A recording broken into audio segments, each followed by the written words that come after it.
14 minutes to do this, so 13 minutes now. Okay. That's good. Okay, today we're with Luis Esparza, Assistant Professor of Sociology and Latin American Studies at California State University, Los Angeles. How are you? I'm well. How are you? I'm doing well. Now, you know that the Arizona law, SB 1070, says police must stop anyone who they feel appears to be in this country illegally.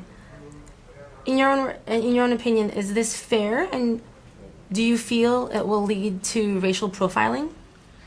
Well, yes, of course, because SB 1070, that law, which isn't actually in effect right now because federal law has stopped it from going into effect, would require police officers in Arizona to stop somebody if they believe that they have suspicion that this person is in the country illegally. And the only way in which you can judge that, make those kinds of judgments, is to look at the way that they look, what they're wearing, maybe accents, or some other aspects of racial profiling or ethnic profiling. And there are many citizens in the United States that have accents, that speak Spanish, that maybe dress a certain way, and that doesn't mean that they're undocumented. And so this is clearly discriminatory against citizens. We're not even talking about undocumented peoples. So of course I think that is a discriminatory law, and it shouldn't go into effect. Okay, thank you. And what percentage of Americans do you think will support this law? Well, similar copycat laws have been passed in other states, and so there are at least some people, but plurality in states which support this kind of action. I think most Americans do not support this kind of action, which is why it would be difficult to pass such a thing at the federal level, and why the Arizona bill in particular has met such resistance at the federal level. So much so that they've had to encounter boycotts from several organizations, including the Major League Baseball Players Association has threatened boycotting the state of Arizona, and other the National Urban League and so on. There have been city councils that have passed resolutions against such kinds of laws, and so I think most Americans are against such kinds of laws. Okay. What is your stance on comprehensive immigration reform, and do you think it's necessary? Well, sure. It's necessary both for the people who are personally affected by it, the immigrants, and it's also necessary for citizens who feel like they would like people to be in the country who are documented.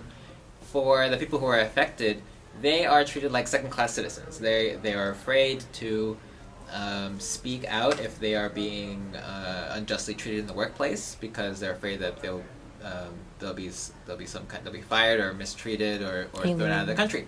Mm-hmm. And for citizens, for those that support who want immigration, undocumented immigration, to go down, it's also in their interest to support a comprehensive immigration reform, because it would legalize the process, and it would put people on the books, and it would make them documented and give them full citizenship, and so that they wouldn't be undocumented. So I think that it's very important. I think it's something that most Americans support, and I think that it makes sense. It's about time. It's overdue. Thank you. Do you feel that this law will affect future elections for either parties, Republican or Democrat? It already has. I mean, the country is moving to the left, as we saw in the November election of last year. The Republicans are losing ground already. Romney was doing things like painting himself brown in an interview with Univision television to make himself more palatable to Latinos, and they're already trying to do this. They're grooming Marco Rubio, who gave the response to President Obama's State of the Union address.